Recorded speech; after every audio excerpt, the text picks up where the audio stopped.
Hello everyone, welcome back to my YouTube channel. आज हम topic cover करने वाले हैं कि क्या चीज़ हमारी नेशनली हम डोमेस्टिक इनकम का करेंगे कि क्या चीज़ हमारी डोमेस्टिक इनकम में इंक्लूड होगी और क्या हमारी डोमेस्टिक इनकम में इंक्लूड नहीं होगी, या ऐसे भी आ सकते हैं कि क्या चीज़ हमारी जीडीपी एमपी में इंक्लूड होगी या फिर डोमेस्टिक प्रोडक्ट ऑफ इंडिया में हमारी इंक्लूड होगी या डोमेस्टिक प्रोडक्ट ऑफ इंडिया है ये मेरी शॉर्ट फॉर्म है, वैसे ही कोई शॉर्ट फॉर्म नहीं होती, कि क्या वो हमारी डोमेस्टिक प्रोडक्ट ऑफ इंडिया में इंक्लूड होगी या नहीं होगी। तो हम बहुत सारी मतलब कि ऐसी कंडीशंस करने वाले हैं जो हम देखेंगे कि क्या वो हमारी जीडीपी में आएंगी या क्या वो हमारी डोमेस्टिक प्रोडक्ट में इंक्लूड होगी या फिर नहीं होगी। तो सबसे पहले फर्स्ट वाली हम लेके चलते हैं कि financial assistance to flood victim. क्या है financial assistance to flood victims? तो फाइनेंशियल असिस्टेंस दी गई है फ्लड विक्टिम्स को।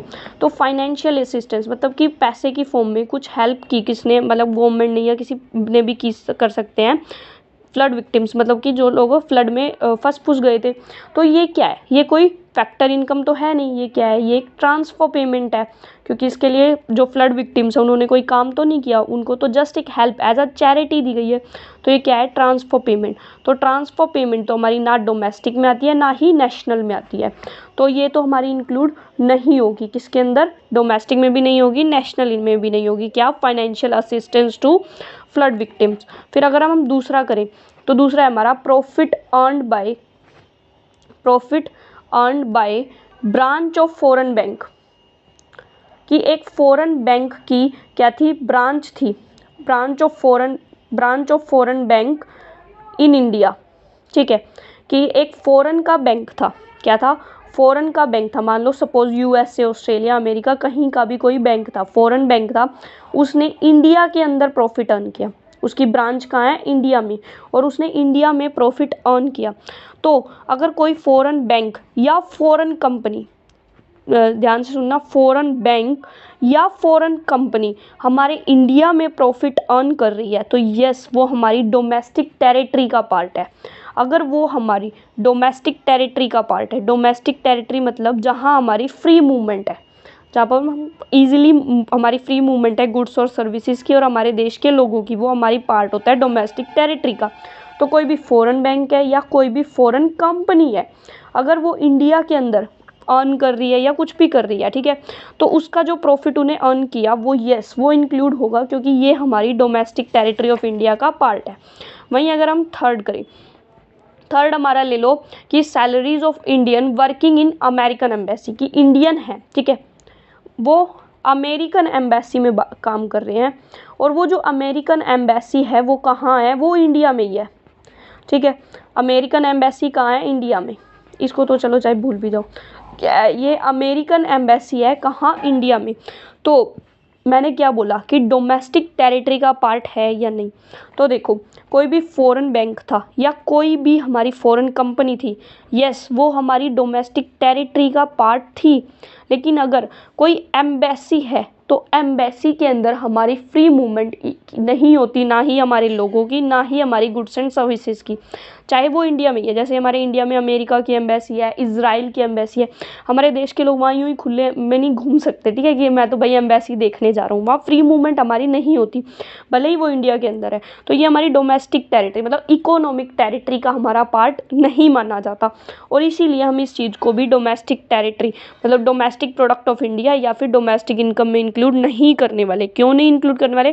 क्योंकि यहाँ ये हमारी डोमेस्टिक टेरिटरी का पार्ट नहीं है, क्योंकि एम्बेसीज के अंदर हमारे लोगों की फ्री मूवमेंट नहीं होती। बैंक में होती है, कंपनीज में होती है, लेकिन एम्बेसीज में नहीं होती। और एम्बेसी का कहीं पे कंसेप्ट आए तो वो हमारी डोमेस्टिक में कभी भी इंक्लूड नहीं होता। यस नेशनल में वो होगा, क्योंकि इंडियन लोग नॉर्मल रेजिडेंट इंडिया के वहाँ काम कर रहे हैं। फोर्थ अगर हम बात करें, profit earned by branch of countries bank in other country, कि हमारे इंडिया का कोई बैंक है और उसने बाहर किसी देश में मतलब फॉरेन कंट्री में अर्न किया है। क्या है?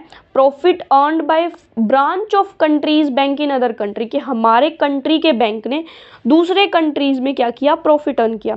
तो दूसरे कंट्री में अर्न किया मतलब वो दूसरे कंट्री में है एट प्रेजेंट और वहाँ प्रॉफिट अर्न कर रहा है। भाई दूसरा कंट्री तो हमारे वैसे ही डोमेस्टिक टेरिटरी का पार्ट नहीं है, तो ये तो इंक्लूड नहीं होने वाला हमारा डोमेस्टिक इनकम निकालते टाइम। सो ये हमारा डोमेस्टिक इनकम में इंक्लूड नहीं होगा, क्योंकि ये कहाँ है, ये बैंक जो है, इस बैंक की जो ब्रांच है वो कहाँ है, फॉरेन में। और अगर किसी बैंक की ब्रांच फॉरेन में है तो वो तो हमारा ऑब्वियस सी बात है इंक्लूड नहीं ही होगा। उसके बाद अगर हम नेक्स्ट बात करें तो नेक्स्ट हमारा हम लेके चलते हैं कि gift given by an employer, कि एक एम्प्लॉयर ने गिफ्ट दिया, gift given by employer to employees. तो एक एम्प्लॉयर ने अपने एम्प्लॉइज को क्या है, गिफ्ट दिया। तो एम्प्लॉयर ने अगर अपने एम्प्लॉइज को गिफ्ट दिया तो ये भी हमारा इंक्लूड नहीं होगा, क्योंकि ये एक ट्रांसफर पेमेंट है, ठीक है। गिफ्ट किस पे, इंडिपेंडेंस डे पे या किसी भी फेस्टिवल पे अगर गिफ्ट दिया तो वो हमारा क्या हो जाएगा, ट्रांसफर पेमेंट, और उसको भी हम इंक्लूड नहीं करेंगे, ना ही डोमेस्टिक ना ही नेशनल। उसके बाद है purchase of goods by foreign tourist, कि फॉरेन टूरिस्ट ने क्या किया, फॉरेन टूरिस्ट ने गुड्स परचेज की, ठीक है। क्या है, purchase of goods by foreign tourist, foreign tourist ने इंडिया के अंदर गुड्स परचेज की। भाई इंडिया तो हमारा ही है, इंडिया तो हमारी डोमेस्टिक टेरिटरी है, तो यस ये तो हमारी डोमेस्टिक टेरिटरी में इंक्लूड होगा। उसके अगर बाद हम बात करें सेवंथ, यानी कि हमारा नेक्स्ट पॉइंट अगर हम बात करें कि profit earn by foreign companies in India, क्या है, profit earn by foreign company in India. तो मैंने पहले ही बताया कोई भी फॉरेन कंपनी अगर हमारे इंडिया में है तो हमारे देश के लोगों की वहाँ पर फ्री मूवमेंट है। मतलब हम किसी भी देश के फॉरेन कंपनी, जैसे हमने एमएनसीज वगैरह देखी होंगी, ठीक है, एमएनसी में हम आराम से जा नहीं सकते ऐसे ही देखने के लिए, ठीक है। तो फॉरेन अगर कंपनी कोई इंडिया के अंदर है तो वहाँ हमारे देश के लोगों की फ्री मूवमेंट, मतलब वो हमारी डोमेस्टिक टेरिटरी में आता है। तो यस ये हमारी डोमेस्टिक टेरिटरी में इंक्लूड होगा, तो मतलब कि ये हमारी डोमेस्टिक इनकम में आएगा।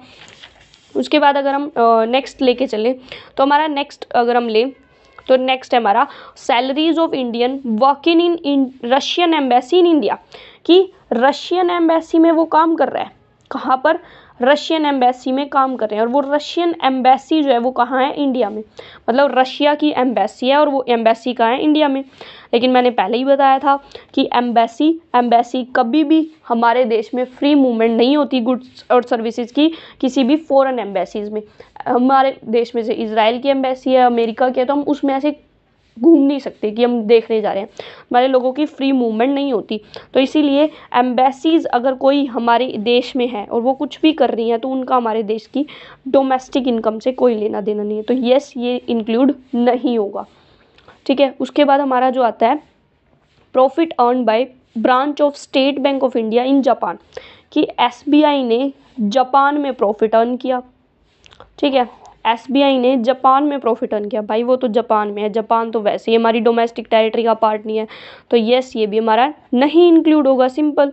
उसके बाद अगर हम बात करें next topic profit earn fees to mechanic paid by a firm, fees to mechanic paid by firm, वो यहाँ कुछ भी लिख सकते हैं, ठीक है।